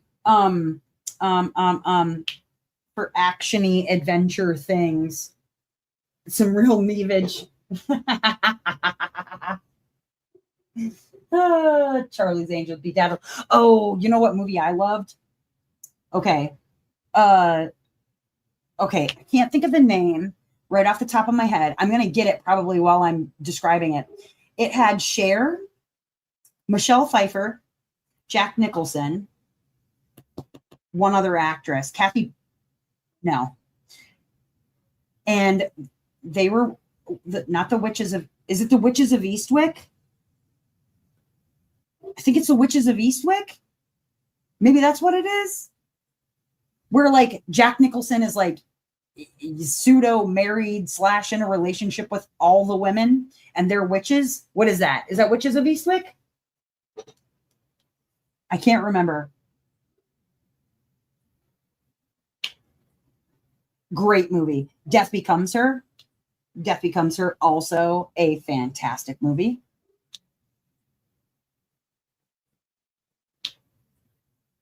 I get down on some 80s movies though. I got to be honest with you. Some really good ones. The new American Horror Story coming. You know, my oldest was like in love with American Horror Story. I never watched it. I might have caught like a few episodes here and there. It was. Okay, I'm not crazy. Oh, all right. Can I tell you a childhood movie that I was obsessed with? And maybe I'm alone in this. Correct me if I'm wrong, if I'm all by myself. Bedknobs and Broomsticks. Do you guys remember that movie? That was like a fever dream almost of a movie where that was like one of the first times that they really put cartoon animals and things in with real life people, a la like Mary Poppins. And in fact, a little connection between the two. Mr. Banks from Mary Poppins is also in Bedknobs and Broomsticks. Yeah, that's going back a hot minute. I also watched Titanic on repeat in 4th and 5th grade. Was actually obsessed with learning about the Titanic and would get books on it at book fairs. Oh, nice. I've seen that once, 1.5 times, because I tried to watch it recently, Lexi, and I had a very hard time. I think I stopped watching right about where he was drawing her like one of his French girls. I think that's where I kind of gave up on it again. And I went, oh my God, there's still another 2 hours of this movie. And I was like, okay, I'm done. The original Pete's Dragon. Oh my God, Pete's Dragon. Can I tell you, I literally wore that VHS out, and then my kids wore that tape out, and then DVD out when they were little. The amount of I got a bill of sale right here, and or no, talking about the little kid, right, Pete. I got a bill of sale right here that says you belong to us. Yeah, they bought him and then were using him as a little slave child. Yikes. Little foster slave children. Pete's Dragon was great, though.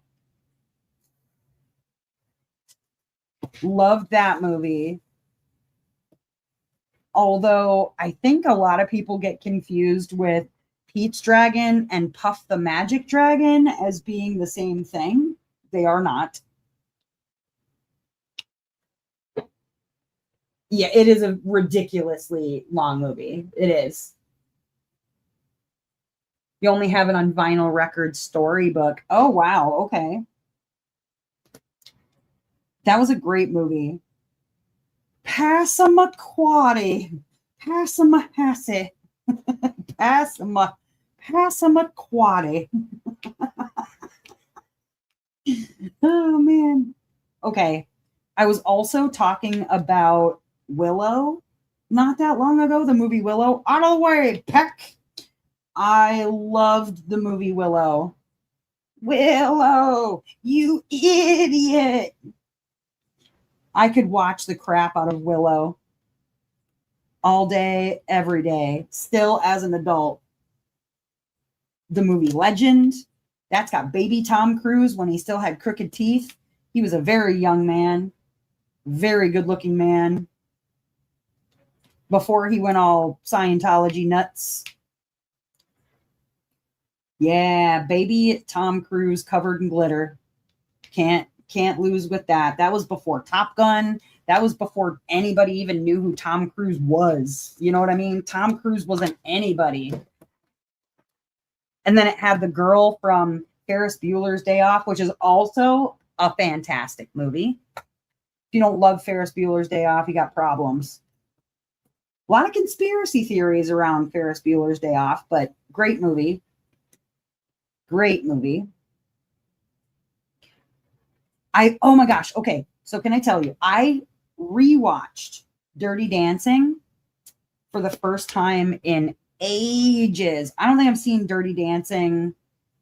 I don't even remember the last time I saw Dirty Dancing. And all of the things that I missed when I was a kid, I had no idea what was really going on. I just knew that I liked the soundtrack, and I thought Jennifer Grey was a beautiful woman. Patrick Swayze was a good-looking man. All that. Had no real idea about what was actually happening in that. Class wars and unwanted pregnancies and all kinds of things that were way too much for my young brain to understand, but I watched it anyways at like 7 and 8 years old. Who doesn't want to be with the Sausage King? You hated Ferris? Oh man. Oh my God. Okay. Brendan Fraser, the Mummy movies. Again, I love those action adventure type movies. Love them. And Brendan Fraser was really good looking in The Mummy. Although Rachel Weisz, whoo, she was not bad herself. Still not bad herself. She's a good looking woman. A very good looking woman. All right, where are we at here? I want to find this last color before I call it quits for the live, since we've only got a couple minutes left here. I'll do this last color, and then I will jump over into Discord if people want to go and hang out in Discord. You are welcome to do so. How can you hate Ferris? That's not even nice. Clue was good too. Okay, so on your, Brenda, on your copy of Legend, your DVD copy of Legend, there's actually 2 opening versions. No, Jennifer Grey should not have gotten a nose job. You're absolutely right. in the movie Legend that you have a copy of, there are actually two openings to that movie. One of them is the UK version, and then there's the US version, which I've never actually seen the US version's opening because I've only ever owned the UK version. The UK version starts out with a torture scene in hell. Like it was deemed too scary for kids, but there's like demons and there's blood and there's a torture scene happening at the beginning of the UK version of Legend.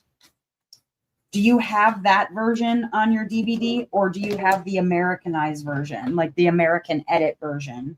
Because I think the UK version is also called the director's cut now, maybe, but there were two openings to Legend.